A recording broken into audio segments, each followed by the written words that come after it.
don't able to provide all of the energy needs with the storage capacity that the equivalent of 1200 kV generator. So people think, hey, I'm going to this private hospital, I'm going to the private hospital.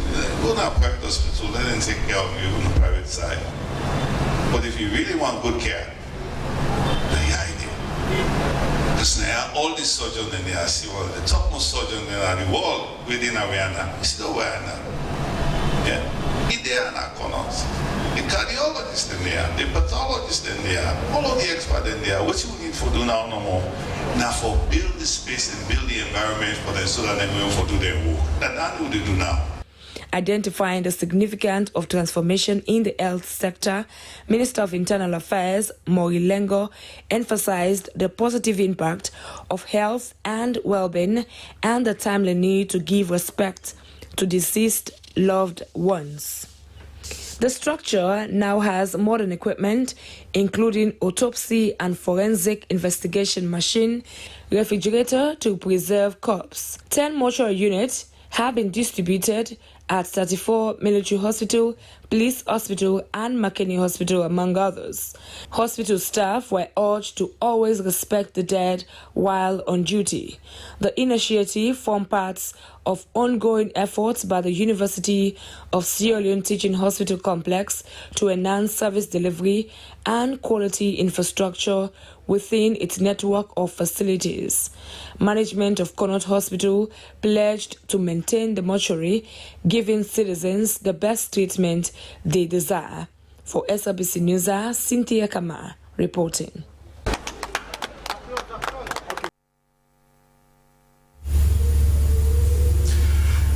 Vice President Dr. Mohamed Julde Jallow has reaffirmed the government's commitment to boost local manufacturing companies in the country. The Vice President made a statement at the Ministry of Trade and Industries Manufacturers Roundtable and Made in Sierra Leone exhibition held at the Bintumani Conference in Freetown.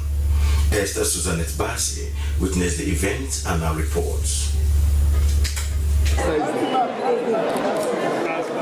The exhibition was aimed at strengthening the country's industrial base and promoting local production. Held under the theme, Diversifying Sierra Leone's Economy Through Manufacturing. The two-day conference brought together government leaders, industry players, and development partners to explore strategies for driving sustainable industrial growth and value addition to discuss on tackling the challenges local manufacturers are faced with. Deputy Minister of Trade and Industry, Fatima Takabo, highlighted several ongoing trade initiatives, including loans for small and medium enterprises, policy reforms, among others. Together, we can promote the Made in Sierra Leone.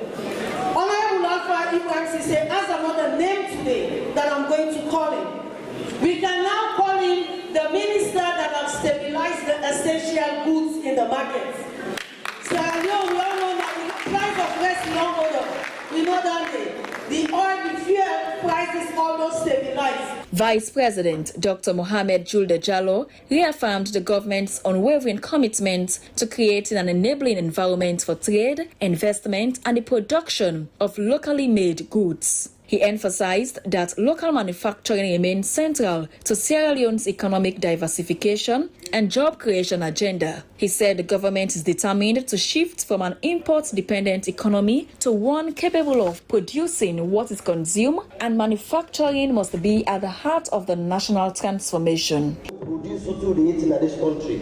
Hope say we will produce the cream them and the cosmetic them what they produce in this country. What we need. Hope say we able to make that base, that industrial base for every young brother, we young brothers them, we young sisters them. We begin them able to get opportunity for let them go to school, then learn skills, then can work inside the manufacturing company. So today I stand here with pride and optimistic for say if the manufacturers then in this country, if they get the right support, if the government support them, I believe say they will do more than what we don't see that they do. He added, Sierra Leone has made significant strides toward economic transformation and creating the enabling environment for businesses to thrive. The exhibition featured key industries such as Jolax Manufacturing, which produces over 300 metric tons of edible oil daily, employing more than 400 people, and Sierra Leone Brewery, which is transitioning to full local ownership. Other notable participants included PC & Sons Holdings, Red Lion Bakery, Flour Mill, and Odav Industries, whose stories of innovation and resilience inspired many. Panel sessions also focused on women and youth in manufacturing, agri-processing, and food security, emphasizing inclusivity and empowerment in the sector. Local manufacturing is said to contribute about 22% to the country's GDP. Stakeholders believe that with consistent policy support, the sector can play a more significant role in boosting exports, creating jobs, and enhancing economic resilience. A 10-point action plan was captured, including commitments to foster public-private collaboration, enhance access to finance, promote inclusion, and improve competitiveness, signaling a renewed national drive toward industrial growth and self-reliance. For SLBC News, Esther Suzanette Bassi reporting.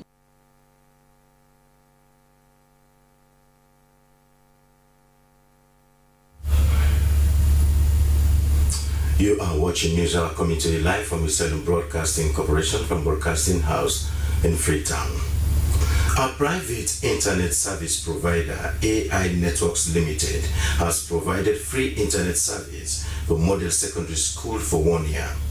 Its Chief Executive Officer, Alvin Emerson Thomas, said the gesture was to make learning easy for the pupils. And Rata Kolka filing this report. Internet service at school remain critical for people to do their research on various subject matters.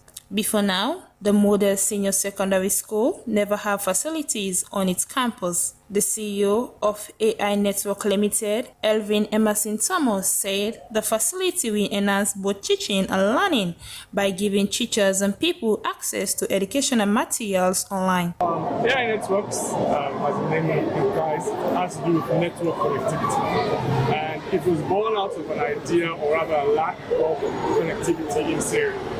Many years ago, when this scheme was born, there was a real challenge in connectivity in Syria. There was no fiber optic link, and connectivity was slow.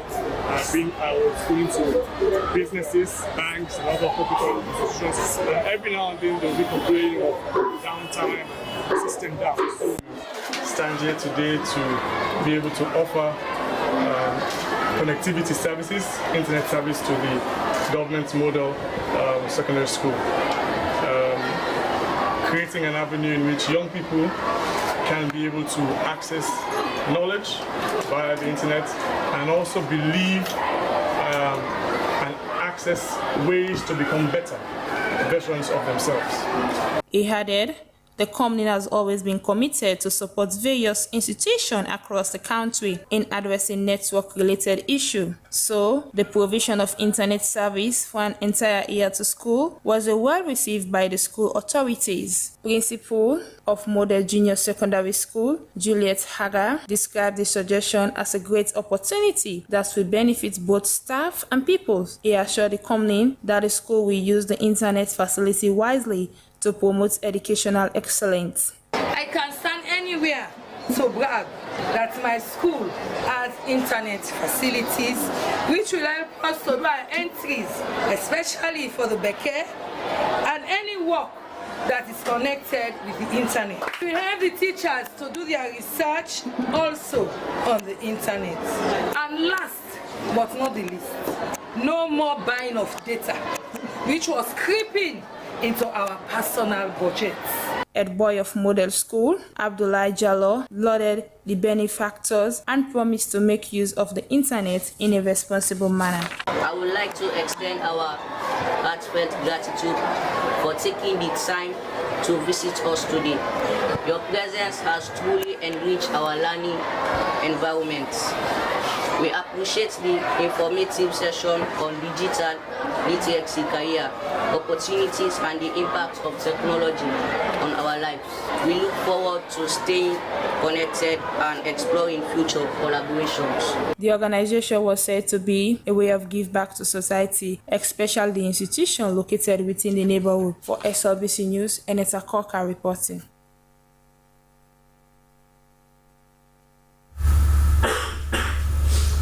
Medical experts have said lack of balanced diet, exercise, and excessive intake of salt, among other factors, are leading causes of stroke.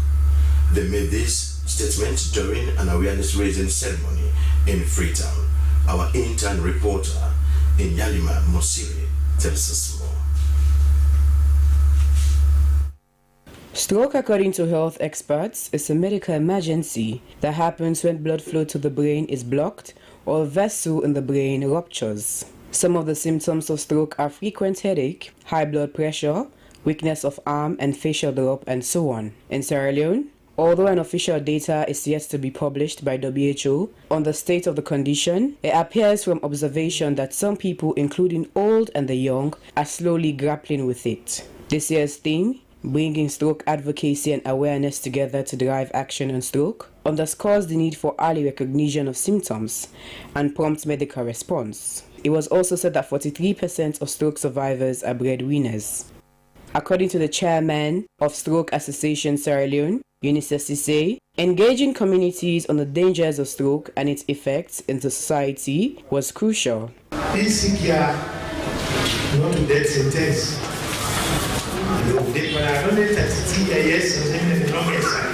Together, we have to take actions on stroke illness. This illness has caused so many negative impacts on families, like separation of spouses and lack of focus.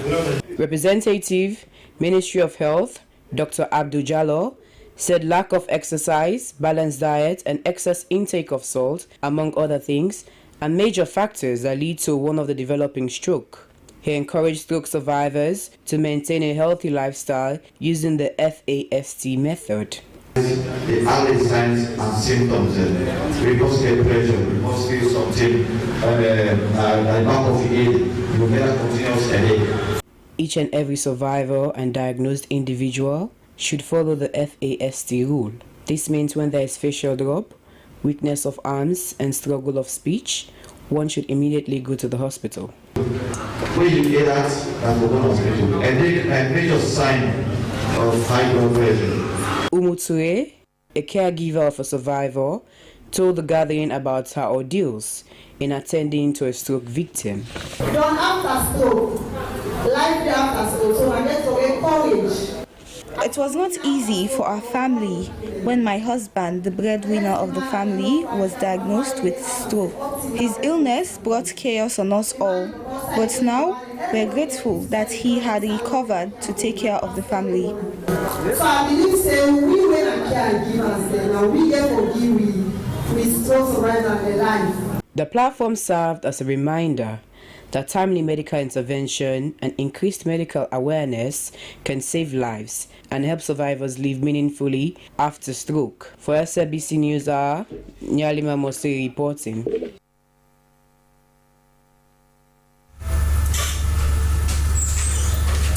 In 2022, government enacted the Gender Equality and Women's Empowerment Act. The legislation seeks to include women in peace building, economic empowerment, legal and political equality. As Moses Conte takes up the story, women have actually occupied strategic positions in public offices and other sectors. Women represent about 51% of Sierra Leone's population in what appeared to be a male-dominated society. Women still strive to compete with their counterparts, whether in politics, public offices, among other things. In 2022, government passed the Gender Equality and Women's Empowerment Bill into law, which pushes for a 30% quota for women in elected and appointed positions. Women's groups in Sierra Leone have been advocating to government, to national institutions, and even political parties to implement the law. However, for some, they are far from achieving this minimum demand. others are of the opinion that even although women have acquired and are still acquiring degrees in various fields, they still struggled to get enviable positions in the public sphere. For Fatmata Kata, a resident in the Central Business District, some of them decide to embark on business because they face hindrance in the public domain. Most men are holding public offices due to their educational level, but even women are trending in that direction to be a degree holder even better. Amidst that, they still face challenges which ended them in doing other business. A cookie seller at Dorzak Junction, Aminata Bangoa, believes government should ensure it implement the GUE Act of 2022 to create the enabling environment for women to contribute to national development. Some of us have talent, though at this age we don't have anyone to empower us. Otherwise, we could be contributive to national development, which is why we resorted to the streets to sell. Jene Amadou is the Director of Mediation Program, PPRC. The enactment of the GUE Act was a major milestone by the government to ensure women's inclusivity, such as nomination, appointment, among others. However, political parties are yet to implement fully existing laws that push for women's representation in politics. In the Public Elections Act, Section 58(2) talks about that out of every 3 nominations, 1 should be a woman. What has been the bone of contention that has been coming to us as a commission by political parties, especially the women, is the fact that out of those 3, the 3 candidates that should be nominated, what the political parties did was to have number 1 and number 2 for men, and number 3, number 6, number 9 for women. Women's political inclusion is a must. If we are actually yearning towards development, we really want to actually move fast in terms of political advancement, then we must not leave our women behind. And that's the conversation we'll keep having with the leadership of the respective political parties. And I know for sure that they'll definitely give in, because we must recognize the fact that women make up more than 51% of the country's population. So such group of persons must be regarded, must be respected, and must be equally brought on board in terms of politicking within the country. Falaba District, as youngest district, is said to be without a female member of parliament, a clear testament that the fight to see the GUE Act of 2022 is implemented still continues. The Truth and Reconciliation Commission report also identifies lack of women's political participation and awareness as a pre-war contributing factor, as it makes it easier for government to ignore their issues. Recommendations have since been made to address these issues, though challenges remain in full implementation.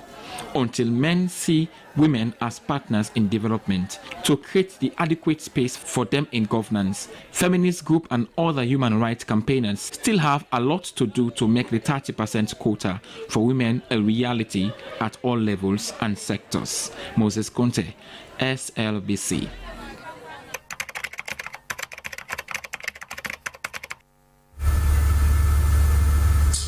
The Vice-Chancellor of the University of Makini, Professor Father Joseph Toure, and the Director of International Relations, Mercy Mwarara, was in Groningen, the Netherlands, for a 2-day exchange visit to the University of Groningen. The Sierra Leone ambassador to Belgium, the Netherlands, Luxembourg, Greece, and the Vatican was also part of the delegation. During the visit, the UNIMAC delegation held a series of high-level meetings, including engagement with the Doha program coordinators, discussions with Drs. Eric Supotel and Dr. Anita Valmed from the university's Department of International Strategy and Relations on Internationalization and the University of Groningen's African Strategy, a courtesy meeting with the university's president, Professor Jacques de Vries. interactions with the current cohort of NOHA students as well as UNIMAG students, and a discussion with Professor Marco Vaz-Luis of UMCG on his ongoing operation with the Masanka Hospital. The visit also provided an opportunity to reconnect with the city of Groningen.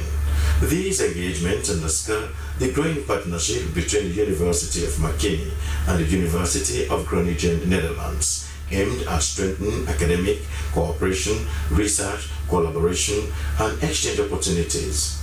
They also highlight Sierra Leone's expanding educational and diplomatic ties with European institutions, creating a new pathways for capacity building, medical partnerships, and student mobility, all vital to the country's human capital development and global economic viability.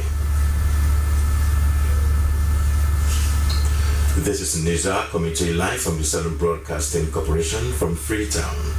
The Freetown City Council, through the Mayor's Delivery Unit under the T-Town project, has conducted a media site visit with journalists to the Botanical Garden, Frabe College, and Kumbutown Mangrove site in Freetown.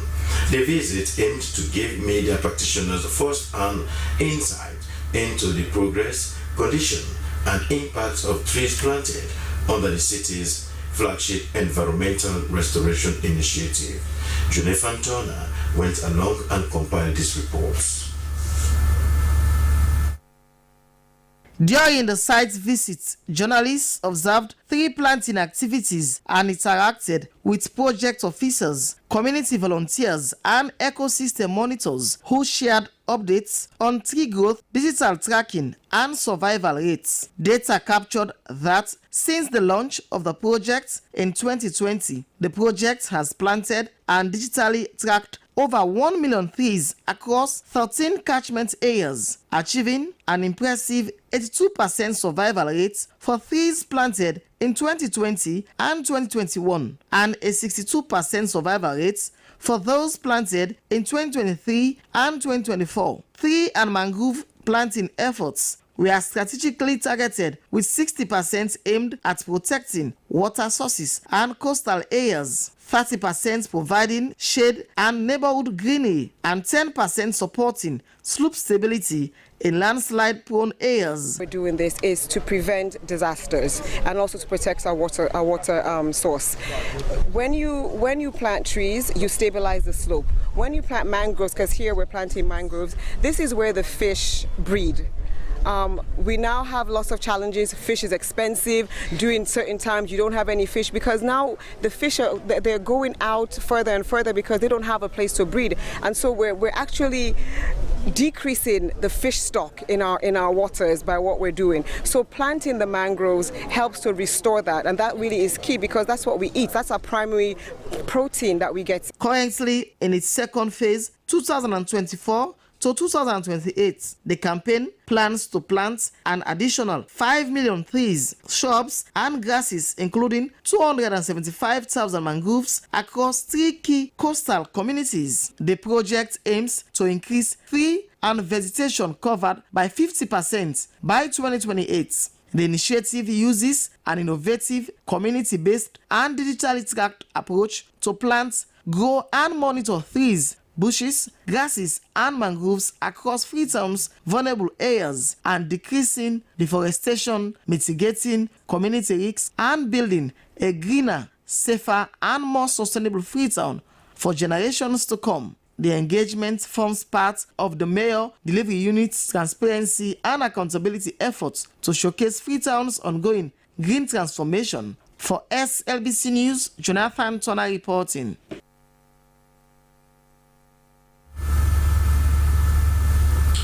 As they are set to honor their school's centenary celebration, members of the Freetown Secondary School for Girls Ex-Pupils Association have disclosed their plans to take the school back to its past glory by establishing scholarship programs, science laboratory, modernized ICT, and digital learning facilities, among others. The theme for the centenary celebration is Our School, Our National Pride, and Our Centenary.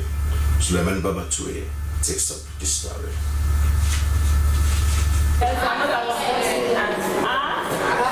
This is the Freetown Secondary School for Girls, FSSG, a school established to empower girls and young women with the education needed for self and societal development. Starting with 20 pupils 100 years ago, the school has produced hundreds of vibrant and industrious women that have contributed immensely to leadership and development in Sierra Leone and beyond. FSSG is believed to be among the few schools that have a standard boarding home, the second school for girls to go morning shift, and teaches music, among others.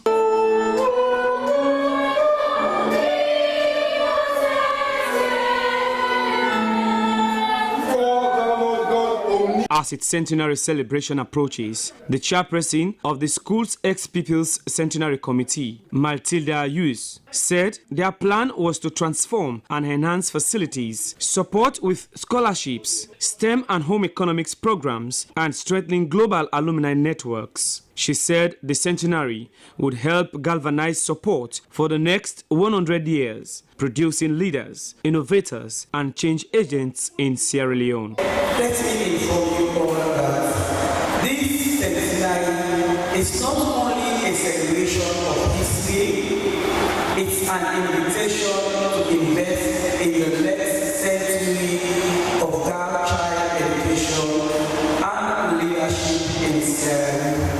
When asked about the school's performance in public exams, the vice principal, FSSG Junior Secondary School, Emmanuel Dumbuya, said, although in recent years, the school has been unable to produce one-digit aggregate at Beke, the pass rate has been huge. Last year, at Beke, for the core subjects, like language arts, we have 98% passes, mathematics, 90% passes. We have social studies 92, and of course integrated science 87. That tells you alone for the course of that school is indeed doing well. On their calendar of events, there would be a revival, meet and greet, back to school sports, teachers and staff appreciation day, symposium, foundation day Aujo, fun day, and prize giving ceremony, among others, in January, alfresco in February, cultural service in April, health walk and lunch in May, and tea party in October 2026. Also, fundraising events to secure scholarship and infrastructural projects, presentation of major projects like renovation of the home economics department, refurbish health center, renovate classrooms, science laboratory, modernization of ICT and digital learning facilities. SLBC News, Suleiman Babatue reporting. You are still watching News Hour coming to you live from the Salon Broadcasting Corporation. Now let's take some stories making headlines around the world.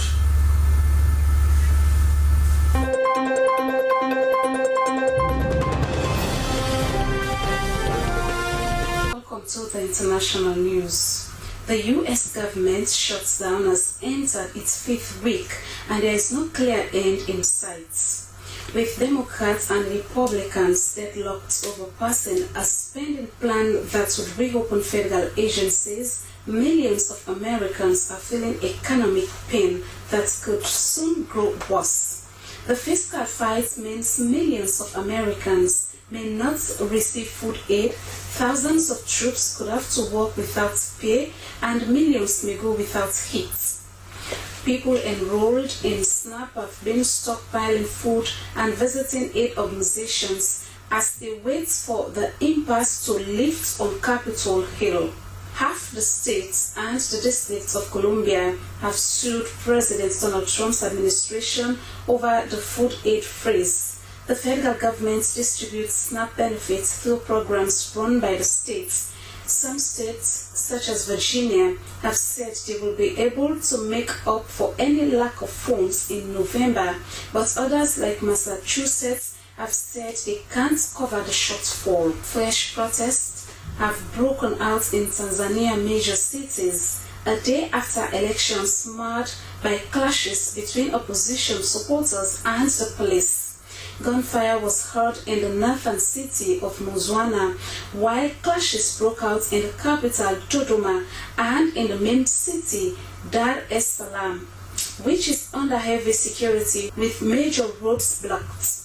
Protesters accused the government of undermining democracy as the main opposition leader is in jail and other opposition figure was disqualified from the presidential election, blustering President Samia Hassan's chances of winning. The Electoral Commission has started announcing results, with Samia getting nearly 95% of the votes in southwestern Mbeya province. It is the announcement of results that is reported to have sparked the new protest. The U.S. Embassy in Tanzania reported that the road to Dar es Salaam's international airport was among several major routes that remained closed on Thursday. President Samia is widely expected to secure a second term after opposition candidates were barred from running. The leader of Sudan's paramilitary Rapid Support Forces, RSF, has declared an investigation into what he called violations committed by soldiers during the capture of El Fasher. The announcement by General Mohammed Hamdan Dagalo, known as Immediate, came after escalating reports of civilian killings following the RSF took over of the city in the Darfur region. A spokesman for the paramilitary group has since denied further accusations by medics that the ISF had killed more 400 people at a hospital in the city. British Foreign Office Minister Stephen Doherty said the UK has called the meeting as the scale of suffering is unconscionable, often based on ethnicity, women and girls facing sexual and gender-based violence, and there is evidence mounting of defenseless civilians being executed and tortured. The takeover of El Fasher reinforces the geographic split in the country, with the ISF now in control of Western Sudan and much of neighboring Kordofan to the south, and the army holding the capital Khartoum, central and eastern regions along the Red Sea. And economic growth on the continent over the years has fueled demand for even more infrastructure. Most of Africa's critical infrastructure sectors, electricity, roads, internet, and water, remain relatively underdeveloped. The World Bank estimates that closing the continent's infrastructure gap could increase growth rates by up to 2% per year. African governments have mostly relied on debts and aid to fund infrastructure. According to the Africa Finance Corporation, Africa has $4 trillion in domestic capital that can be channeled into infrastructure, with pension, insurance, and sovereign wealth funds holding over $1.1 trillion alone. With this information, African leaders, policymakers, financiers, and investors gathered in Luanda, Angola this week for the third financing summit for Africa's infrastructure development. That is the international news. Thanks for watching.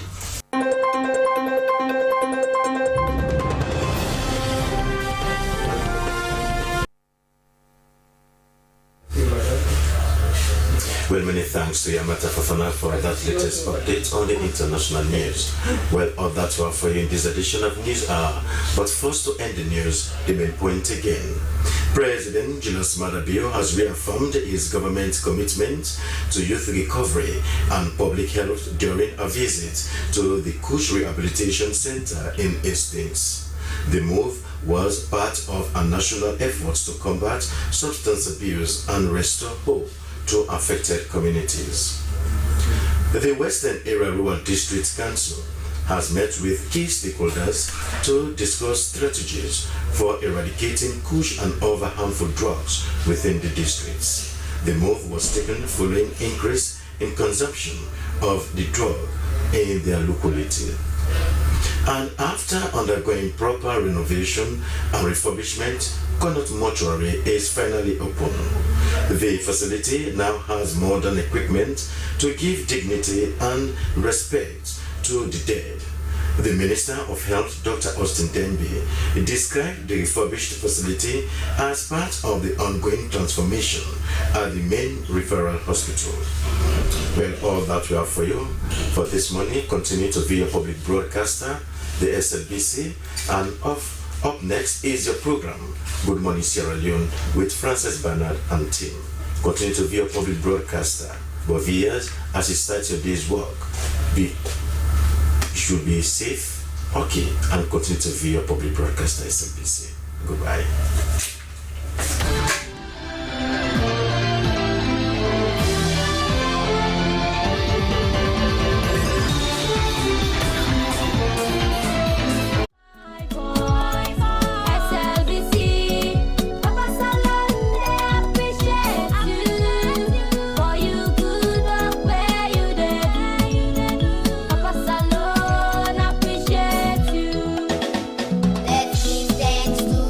Allah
for well now we are.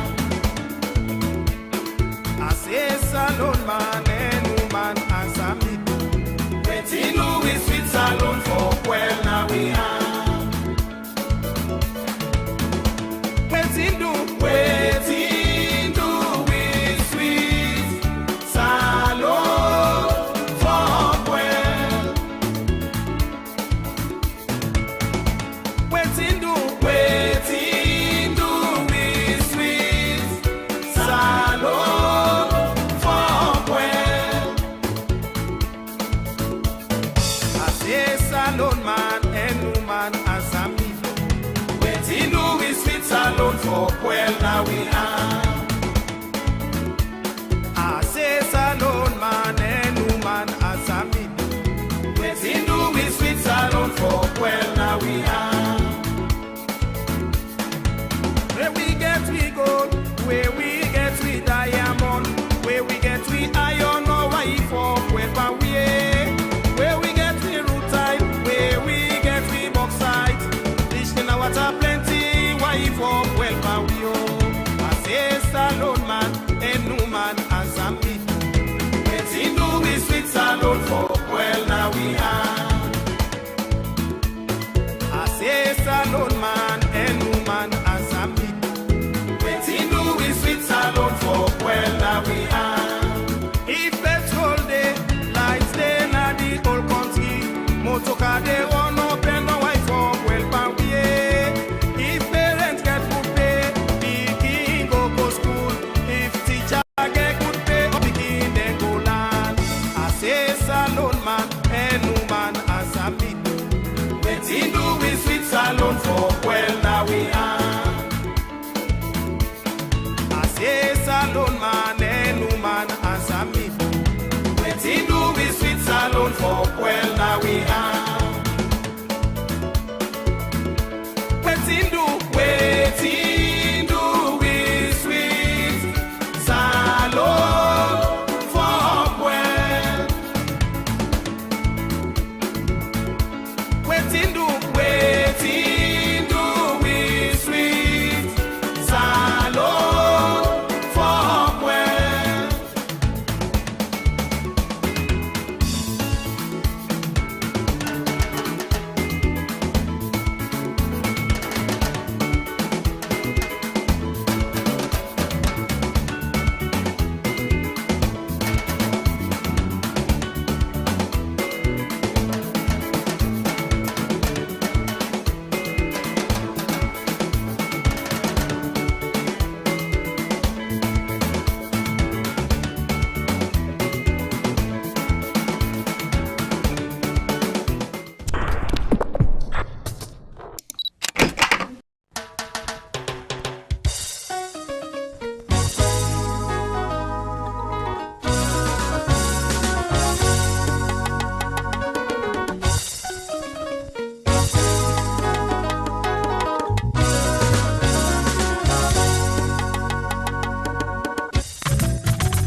It's a pleasant morning here at Broadcasting House. Hello and welcome to your breakfast show. Good morning, Sierra. As always, this program starts today with analysis and views on issues of national concern. My name is Francis Bernard and I am your presenter. Well, our quote of the day comes from Robert Collier and it says, "Success is the sum of small efforts repeated day in and day out." That's a photo. And the program this morning, in the fight against kush and substance abuse in the country, President Bill announces a series of decisive measures. Department at Government Technical Institute and Freetown Polytechnic will be telling us more about their activity. And also St. Philip's Anglican Church, the choir celebrates their 100 years of existence. What is it to celebrate? We'll find out shortly in the program. These and more, including your messages, which you can send to the number on your screen, or you find us on our Facebook page, SLBC TV Live. This is Good Morning, Sierra Leone.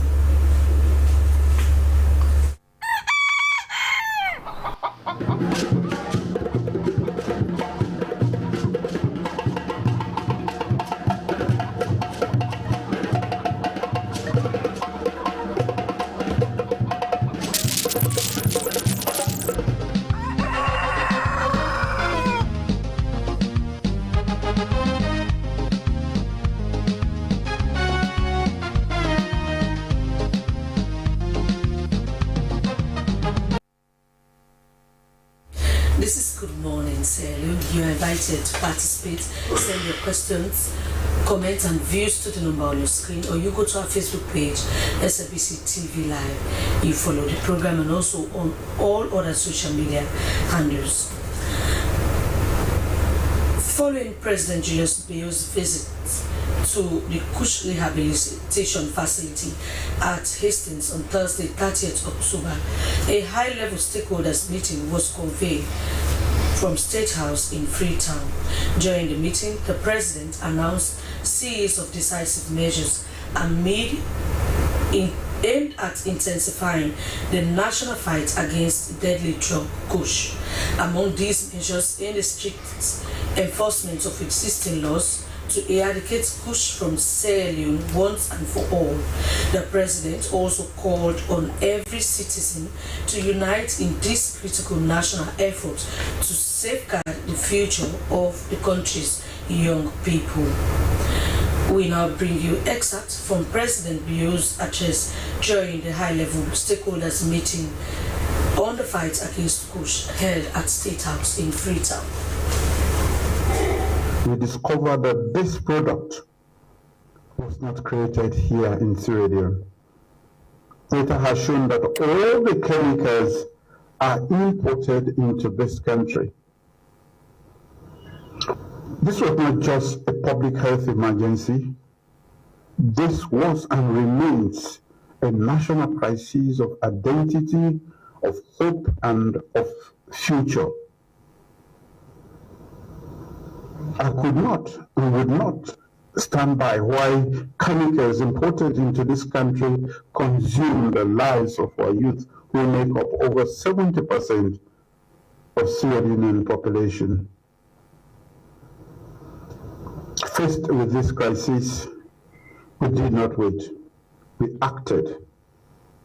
Under the leadership of the Honorable Vice President and the coordination of Professor Furisa, we launched the National Task Force on Drug and Substance Abuse to implement a multi-sectoral approach to combat this kush crisis.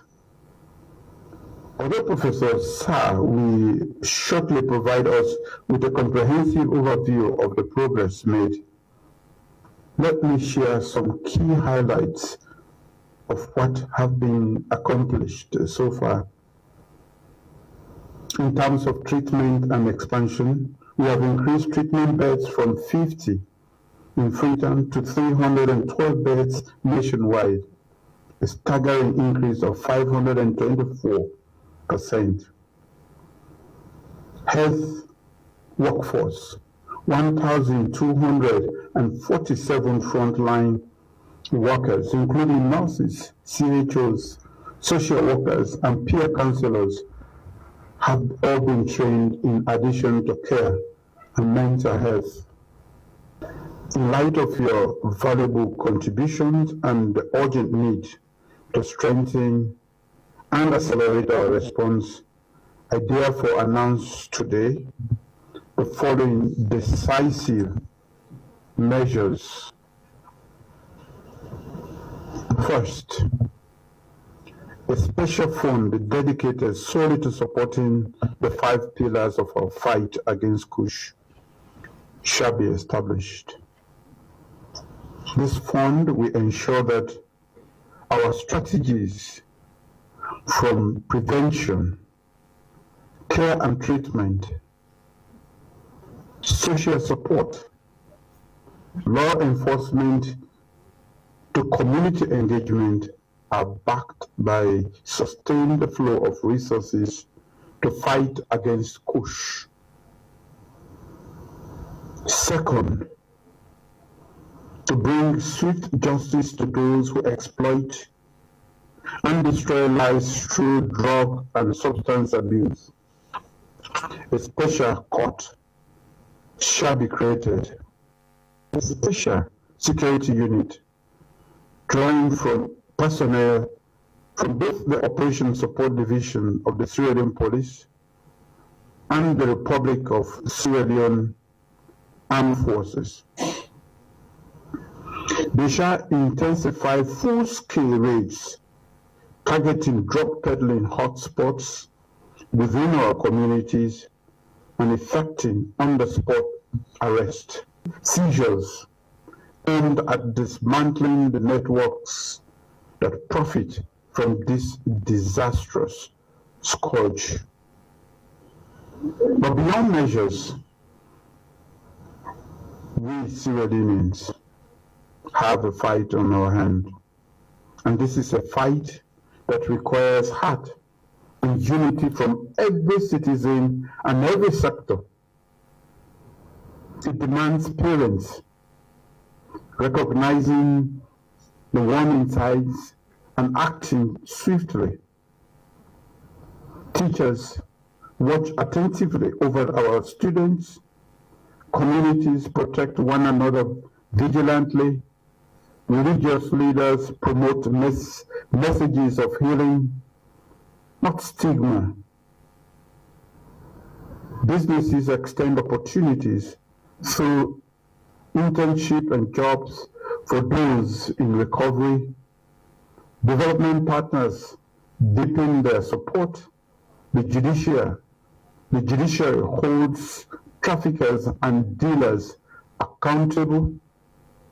Parliament enacts stronger punishments, and every Sierra Leonean declaring family not in our country, not in our communities, not in our homes, and not on our streets.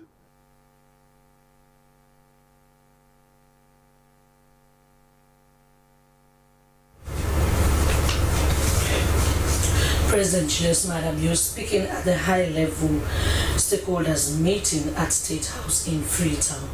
Well, in the program this morning, we have Tichan Kela. He is the President, National Youth Council, and he's here to tell us more about these decisions taken by President, or these instructions given by President Bill to fight against Kush in the country. Good morning, Tichan. Welcome to the program. And good morning. Thanks for having me. So, if we are talking about constituency in this whole issue, this has to do with your people. Most of the people affected in this issue of Kush in the country has to do with your people that you are working with. First of all, how did you receive this particular message or information or the decision from President and other stakeholders? To be honest with you, it's really welcoming, and I think every young person in this country has to applaud the President for that. And on behalf of the young people, Mr. President, I just want to say thank you for the bold step you took yesterday, and this is exactly what we've been looking out for as Sierra Leoneans. You know, since we've been talking about Kush since 2021, we've been advocating. And sometimes last year I was at SLBC here when we had to put the President on his tools. I had a discussion with young people across the country, and they said, Mr. President, you have to do something. And we gave him an ultimatum of 1 week that he has to bring up decision, and that was when he came up with the state of health emergency. And we had a state of health emergency 2024, but to be honest, it was not effective because all the decisions, all the proclamations made in that state of health emergency was not effective. And yesterday we received this message that the president is going to be at Hastings to visit the rehabilitation center and see how the victims are doing. And immediately after that, I think what he saw prompted him to call for a stakeholders engagement meeting. And to be honest, what came out of the engagement yesterday was a welcome news for Sierra Leoneans, because this is what we've been calling for. For the president to say, I have to make a decisive measures to tackle Kush in Sierra Leone, I think we have to give him kudos. The question here is now, because since yesterday when the president made the pronouncement, so many people have been reaching out to me. Is it going to be effective? That's the thing. Now we saw him firstly say they have to create a special fund. He made 5 measures yesterday. Firstly, he said they have to create a special fund to eradicate Kush. And I could vividly recall when he pronounced in 2024 the health state of emergency, they have to also create a task force, which I was part of that task force. And in Are you not part of it anymore? I'm part of it, but it has not been effective anymore, so that's what I'm saying. And the reason being was fund issues. We've been attending meetings, we've been having discussions on how to create more rehabilitation centers across the country. But how can it work without funding? So that's the major aspect of the task force operations not being effective at that moment. And yesterday we saw the president, we heard him saying they have to create a special court. Remember, in his state of health emergency, there are rules, there are recommendations that anyone caught with drugs, these are the penalties. And yesterday now he said they are going to create a special court for that. And among all of these things, there is one of these things that actually went down well with me. That's the seizure of properties of those that are part of the drugs, the Kush dealers and the manufacturers. Because this was one of the recommendations we made before even the pronouncement of the health emergency, that we know these people, they are making money out of this, and it won't be easy for them to live easily. The best thing we can do as a nation, let's start taking off their properties that they are gaining out of these drugs issues. And yesterday we saw the president made a pronouncement on it. So that one is a very good one. But our concern now here is yes. Is it going to be effective? Is it not going to be like when they pronounced the health emergency and everybody was happy in this country and nothing was done? Yesterday we saw, he said the formation of special dedicated security unit for this. Now let's look back. We now saw people coming up who've been fighting drugs because they said there's going to be a creation of fund. Everybody's coming out, everybody's jumping. Are you doing it sincerely, or is it because of the money? So these are some of the concerns. Sierra Leoneans, let's bring this thing to community. We've seen what Liberia is doing. Now, were you part of that stakeholder high level? Yesterday, no. But do you have a youth group that was part of it, or no. the youth minister was there? No, not sure. But you have been part of the task force. The task force. Yes. So is it that the task force is not working anymore? I can't say the task force is not working because but you are a member. You are supposed to tell us what you guys have been doing. Yes, and they are very much aware of our operations. They are very much aware. In fact, when the task force was formed, my team, the National Youth Council and the District Youth Councils, we are on the high level monitoring. We reported cases, we made series of arrests. At that moment, series of arrests were made and were reported, and those reports were submitted to the minister by then, and the minister has to reach out to the president directly with those reports.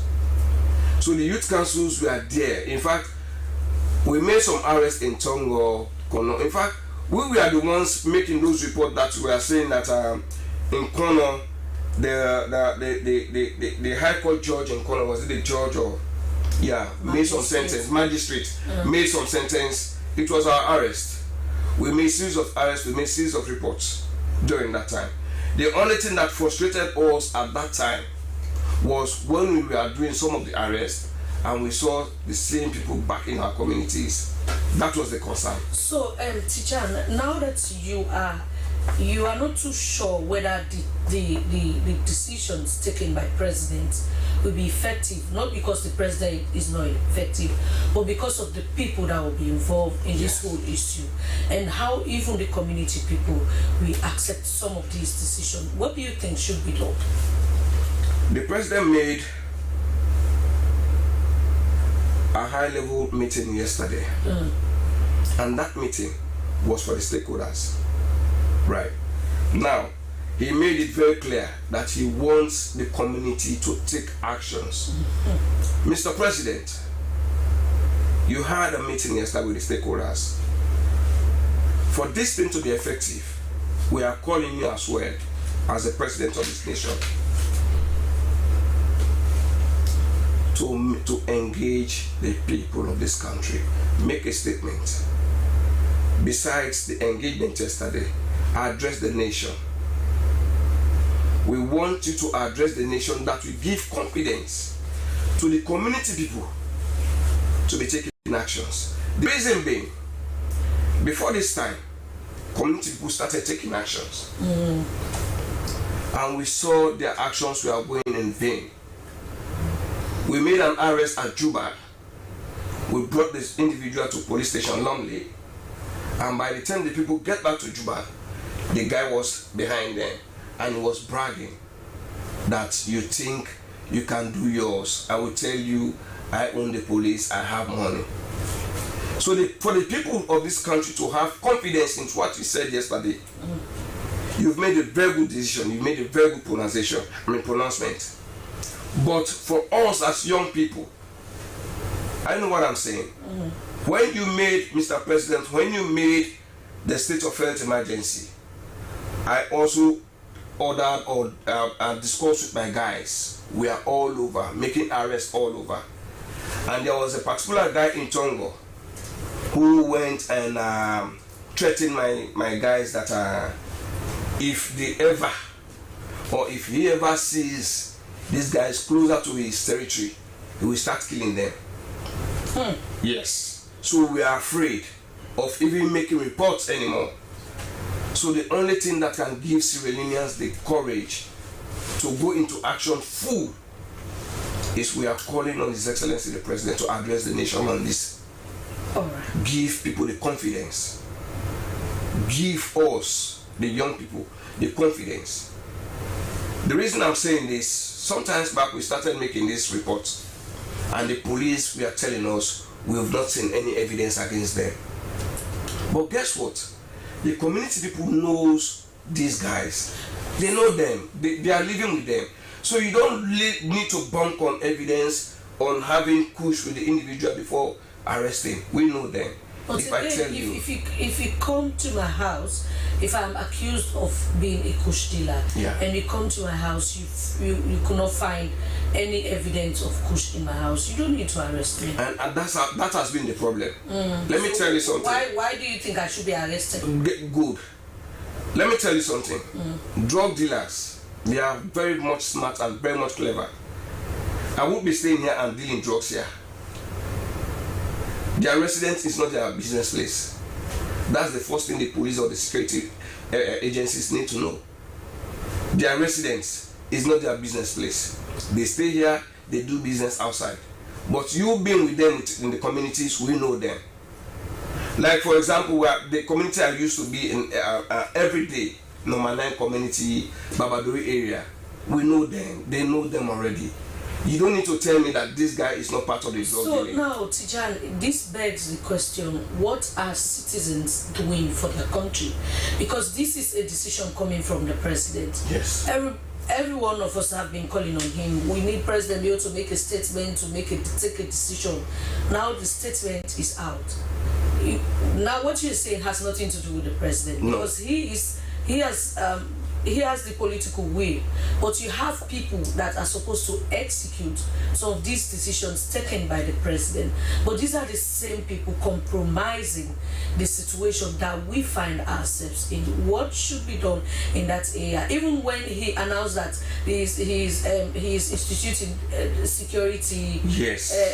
These two dedicated security units, the police and the military. People we are saying, the very people that are taking this push are the people that you are saying.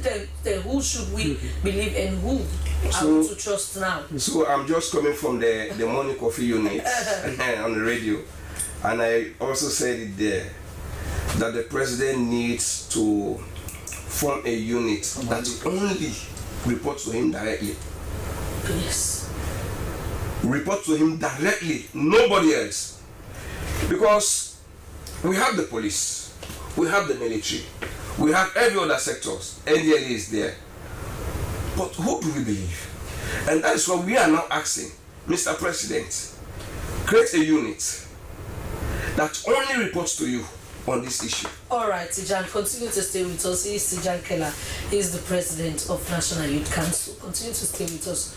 We'll come back to you. This is Good Morning, Sierra Leone, and we continue with the program. Tijan Keller has been talking about the pronouncement made by President Biri yesterday that security measures are going to be put in place to go after everyone involved in dealing with Kush, the drug that is killing our young people in the country. And if you have a message, a question, or views on whatever we are discussing, you can send your message, your comments and views to the number on your screen, or you go to our Facebook page, SLBC TV Live. We'll definitely read them out if they are in place. We go to another issue. The Automotive Department at the Government Technical Institute GTI, renovated by the Japanese Embassy, focuses on enhancing the skills of youth in the automotive repair and maintenance industry. This initiative is part of a project funded by the government of Japan, which aims to establish a center of excellence for automotive training at GTI and the Freetown Polytechnic. The program will provide a modern vocational training to equip young people with automotive and entrepreneurship skills, thereby addressing the skills gap in the automotive sector and improving employment prospects for disadvantaged youths. But who are these young people that need to benefit from these projects? In the studios this morning, we have Pose Mohamed Kamara, a student from the Freetown Polytechnic. Good morning, Pose. Welcome to the program. Good morning. Good morning, Sierra Leone. So how different is this particular department from other departments in your institution? Thank you very much. Once again, my name is Pose Mohamed Kamara, a student of the Freetown Polytechnic KC campus, also a beneficiary of UNIDO. And the Automotive Training Center of Excellence is a center of its kind because of the modern tools and equipment which are not in all these garages. I must say without any bluff that we have one of the best training center in Freetown and the whole nation. And this renovation is developed by 3 different countries and more.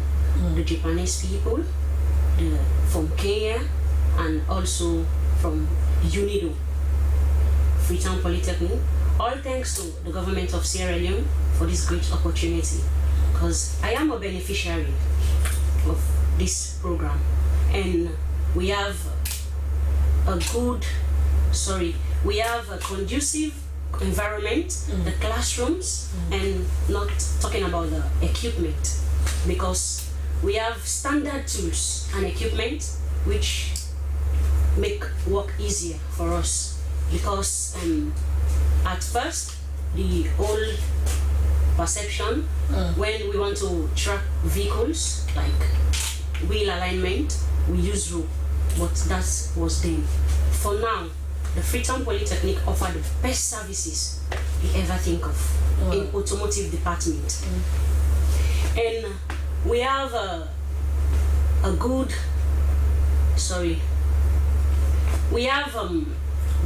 quality equipment.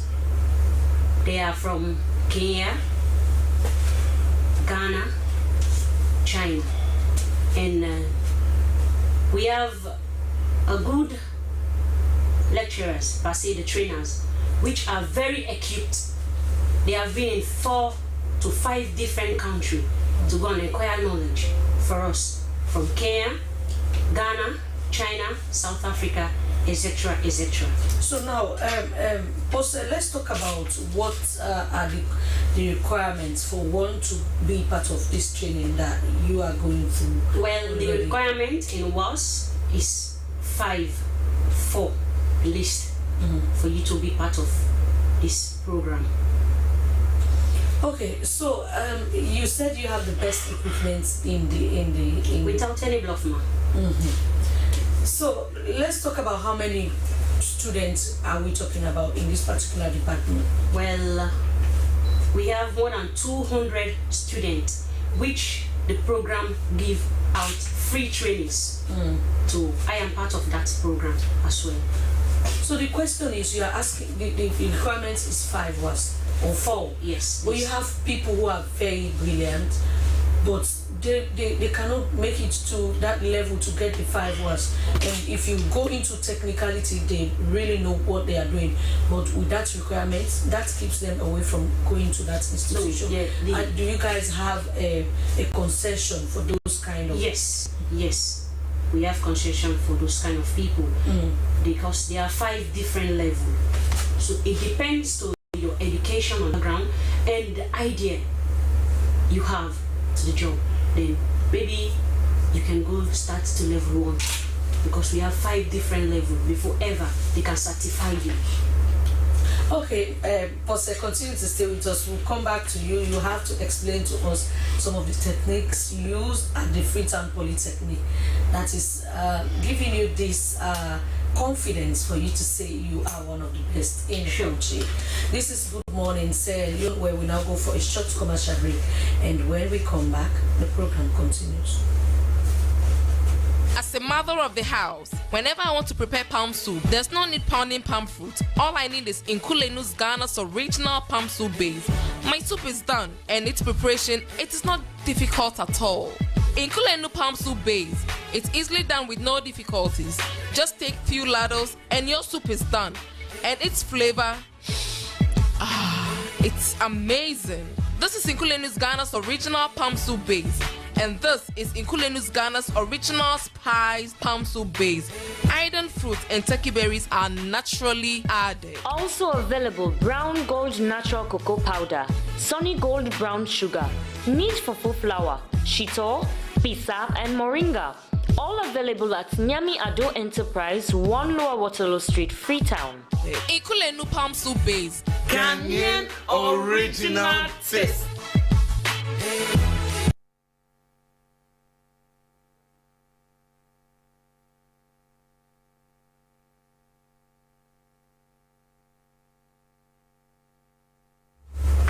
It's Good Morning Sierra Leone live on TV. In case you are just joining us, you still have the opportunity to be part of the program by sending your questions, comments, and views to the number on your screen, or you go to our Facebook page, SLBC TV Live. Now we go to something different.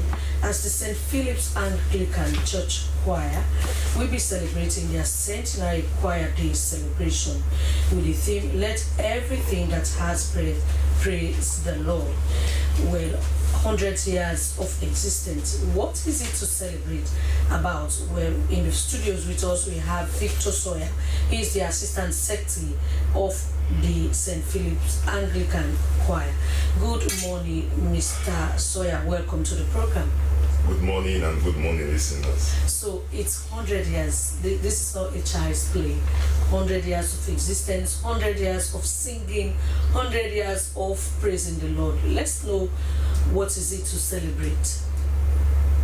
Well, we want to celebrate 100 years of excellence in the ministration through music. You know, St. Philip's Church Choir held its first choir Sunday on the first Sunday of November 1925. It was one of the first, or even the first, under the leadership of a very outstanding organist called Joe Metziger. In fact, he won the Victoria Cross for organ playing and music, and he brought the choir up to such a standard that we are now known since those days as the Cathedral of the East. You know. Okay, so normally for those of us who are Methodists or Anglicans, you know, when it comes to such celebration, you have a lot of things involved, and definitely we are going to talk about the anthem that you will be doing. We are going to talk about it, but let's talk about St. Philip's Church. You know, it is because the church exists. Yeah. That's why you have the choir. Let's talk about the church itself. Well, the church itself started as a chapel of ease for those old grandmas who cannot make it to Holy Trinity Church. It was part of Holy Trinity Church, but it became a church of its own. It becomes a parish in 1912 under the Reverend H.P. Thompson as its first pastor. So since those days, it has a choir which is 100% male. You know, currently now we have about 60 men and boys. Wow. Yes, on special Sundays and on low Sundays we have about 35. And since those times, what is the magic behind the excellence of St. Philip's? It's their leadership. Since 1912, we only have 4 leaders of the choir. We have Joe Metziger, we have Teddy Roberts, we have Majex Walker, and we have Professor Canon Michael Collier. He's the current one. He's the current one. Okay. So sometimes when you go to some of these churches and when you talk about the choir, most of the time we've seen where it's male dominated. How different is yours? Well, it's because we maintain the highest standard of discipline. You know, there are so many things which are unique to St. Philip's Church Choir. Let me just give a few. Yes. On Sundays, you should be in white shirt and a tie or bow tie, black or brown shoe. And at one time, it was only relaxed recently, you should be in a jacket. Without a jacket, you cannot enter the vestry.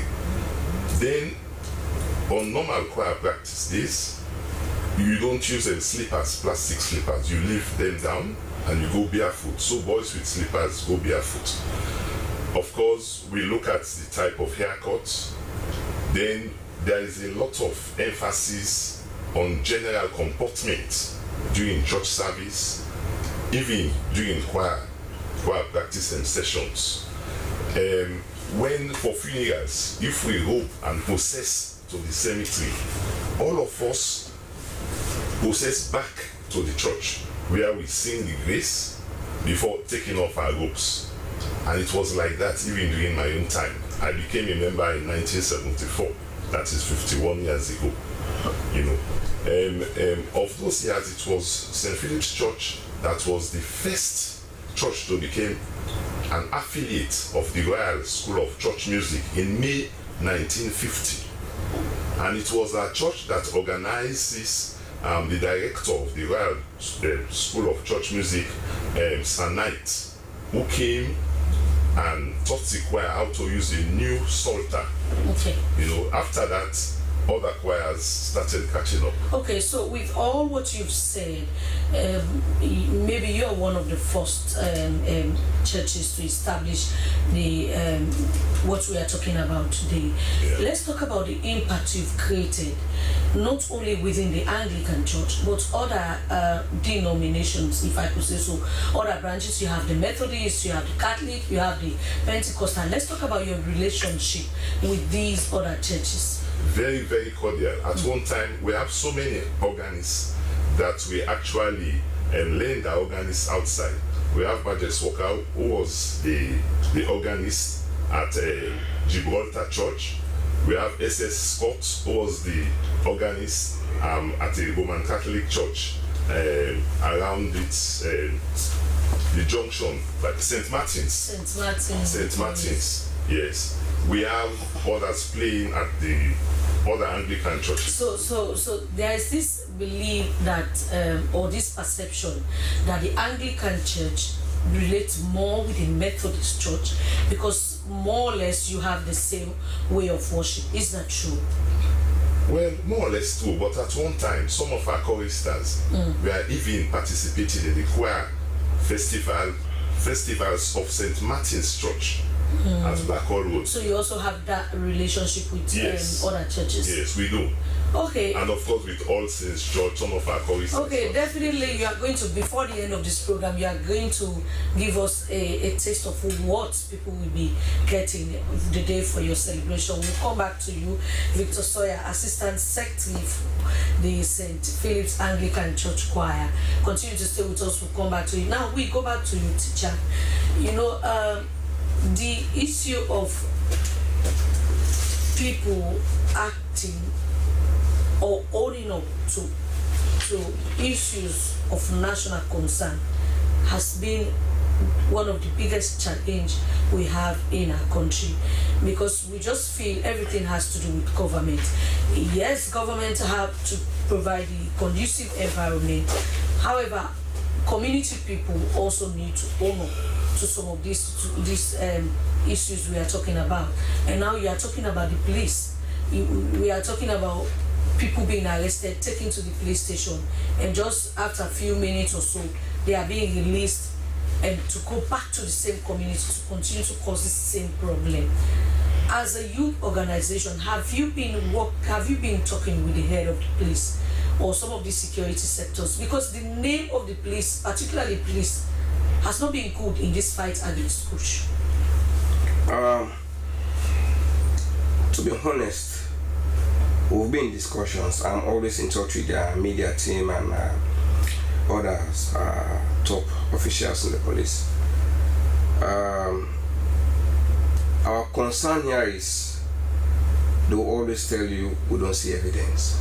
Even when there are videos of police officers sleeping on duty, you see them because they are taking push. Yes, but they will tell you evidence. And sometimes I tell them, when you are dealing with drugs, there is no diplomacy in drugs. There is no diplomacy all over the world. You don't play diplomacy with drug dealers, right? We've seen situations in Liberia. That's what I was saying. Sometimes let's have a joint operations like the Mano River Union.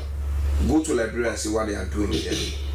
They said we don't give bails, we don't fine people. You are being caught with drugs, go to jail for 25 years.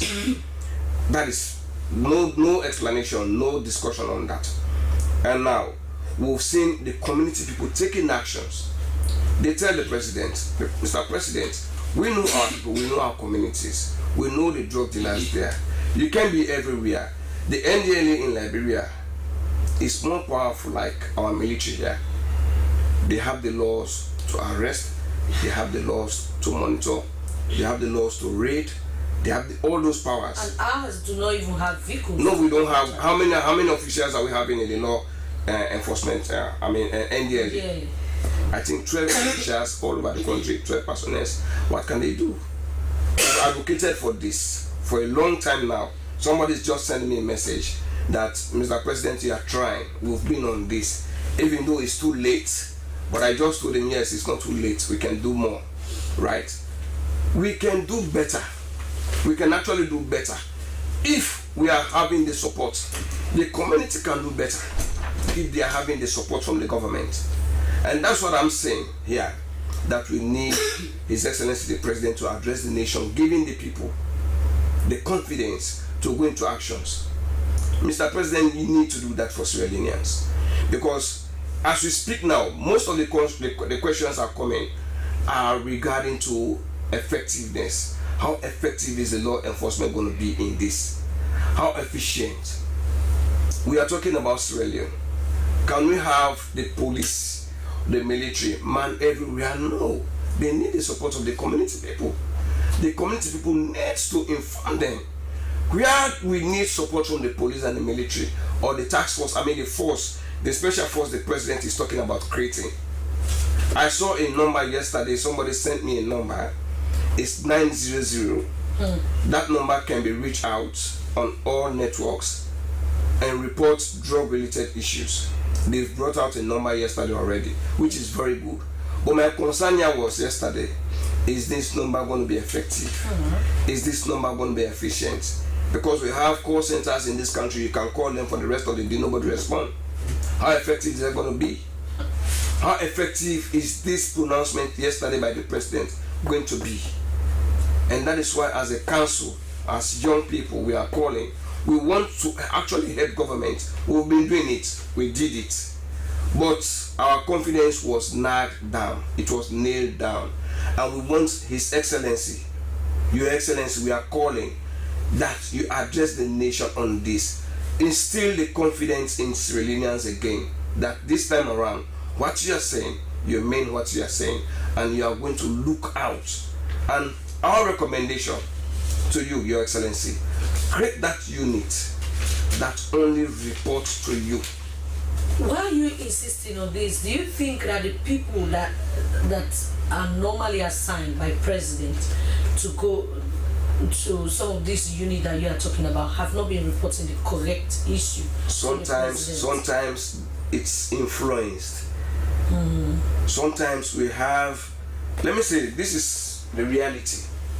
Sometimes police want to do their best. Police officials may want to do their thing, their operations. But we have this political thing that also overlaps the operations of the police.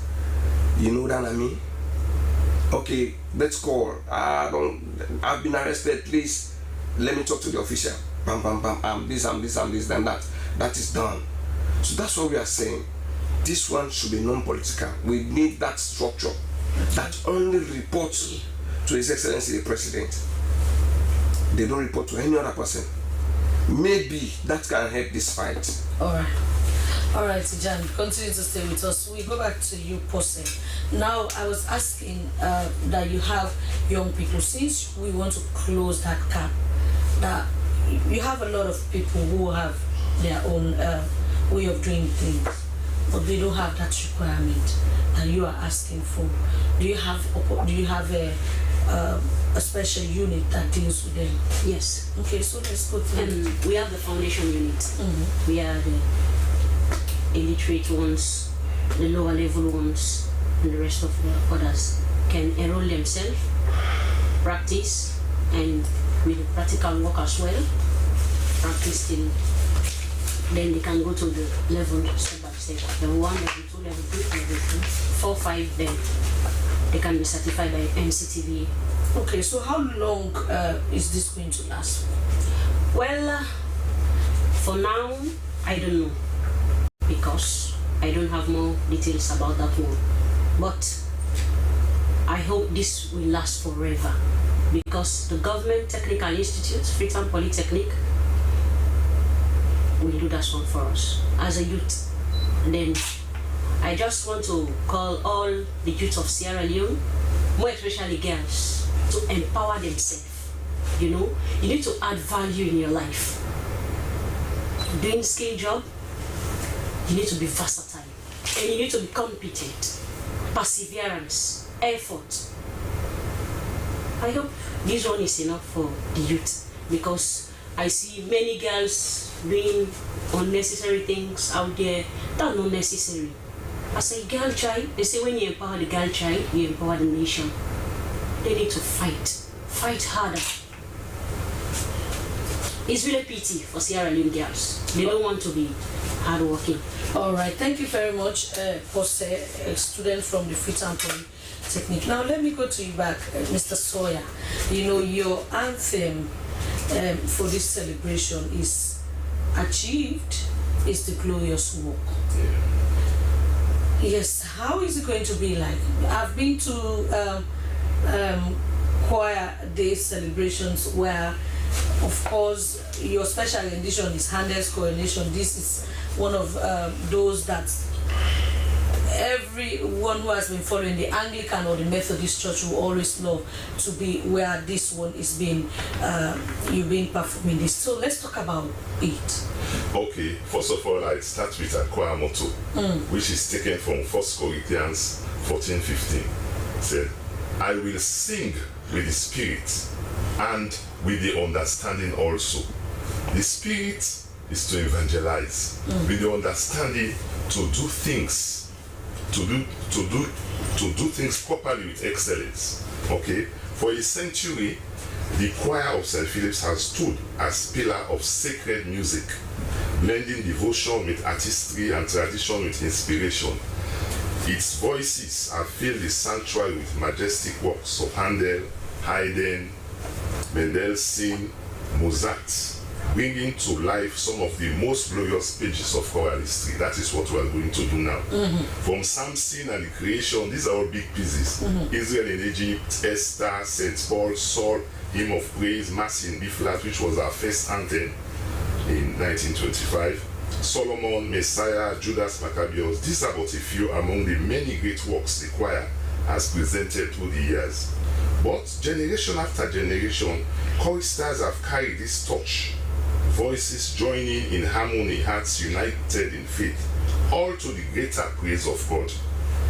As the countdown continues, we celebrate not just 100 years of music, but 100 years of service, fellowship, and song. Now let's talk about you bringing in other churches. Are we, or is it part of your plan to bring in other churches so that they can also be part of this celebration, or are we going to say mass choir? Well, we're not going to say mass choir, but there are other plans. You know, the celebration continues. You know, in certain churches, they bring a lot of other churches to participate in certain time. But this time, we're actually showcasing ourselves. Yes, the experience we've gained, how we interpret the music, because the words are the most important. You know. Okay, Mr. Sawyer, quickly before I go to the newspapers, how important is music in the lives of Christians? Okay, music is one form of evangelism. In fact, it is the form that exists in heaven, which we know. You have the Levites. So there's this saying that you only have the choristers in heaven. Yes. Is that what you are driving? Yes, it touches the soul. You know, especially the way we chant our psalms. St. Philip's is known also for chanting of psalms. I mean, your ear will stand on end if you listen properly. It touches the soul, and it can cause a shift. It can cause a transformation. It can make you to believe, to have faith in Christ. That is the aim, to evangelize, to bring more souls for Christ. But we do that through music. Okay. All right. Thank you very much. Quickly, we now go to another segment of the program. We bring the review of the front pages of our local newspapers. Well, my first take this morning is the Satellite newspaper. Satellite newspaper, during his visit to a rehabilitation facility for Kush addicts, President Bill vows tough action against Kush menace. Cherry Cocoa posed to open doors of State House in 2028. NPRA boss calls for market practice through regional regulatory integration. These and more you'll find in the Satellite newspaper. From the Satellite newspaper, we go to A to Z newspaper. A to Z newspaper, VP Jallo urges Sierra Leoneans to take pride in homegrown products. President Bio pledges to support rehabilitation home. Health Minister commissions newly renovated Connaught Hospital mortuary. And UNFPA launches FGM Survivors Advocacy Network in Sierra Leone. These and more you'll find in the A to Z newspaper. From the A to Z, we go to the AYV newspaper. AYV newspaper is saying housemates salon holds first eviction tomorrow. And President Bill vows to end Kush crisis in the country. This and more you find in the AYV. From the AYV, we go to the Premier News newspaper. Premier News newspaper. Kush crisis. President Bill vows crackdown. Freetown launches ambitious 5,000 hectare restoration drive. AI Networks marks 10th anniversary with free internet donation to government model secondary school. These and more you find in the Premier News newspaper. And my final take for today is the Standard Times newspaper. Standard Times newspaper. Pioneer Power Engineering legal crisis. Court ruling displaces workers and challenges investment. Drug allegations. Ambassador Alimami Bangura vindicated. These and more you find in the Standard Times newspaper. But we must let you know that views expressed in these newspapers do not in any way express the views of the SLBC. We're merely reviewing what the papers are saying. We continue. Tijan, we have to go as time is not our friend. But there's this saying that when you talk about the dog, don't forget to talk about the bone. And what do you have to say to young people? Because you have so many young people who have no job at all, who are facing very difficulties in life, but they have not ventured into Kush. Whilst you have the others who think that Kush is the only way to solve their situation. What's your message to them? And even those who could not report those who are involved in Kush. I just want to advise every other young person in Sierra Leone that Sierra Leone is fertile.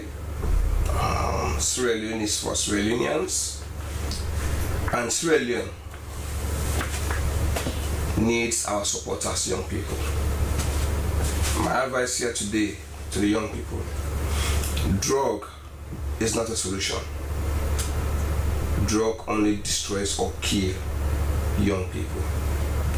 Let's avoid drugs and let's look how to support ourselves and support Sierra Leoneans. My sister here was just talking about trade or technical trainings. She's doing well. I heard her asking other young people to follow her footsteps, which is very good. We have a lot of skills training. We have a lot of other things. Agriculture is there. Let's not take drugs as a solution to our problems. Rather, it kills. My final word, Mr. President, we are ready to support you in your steps, and we need your support as well.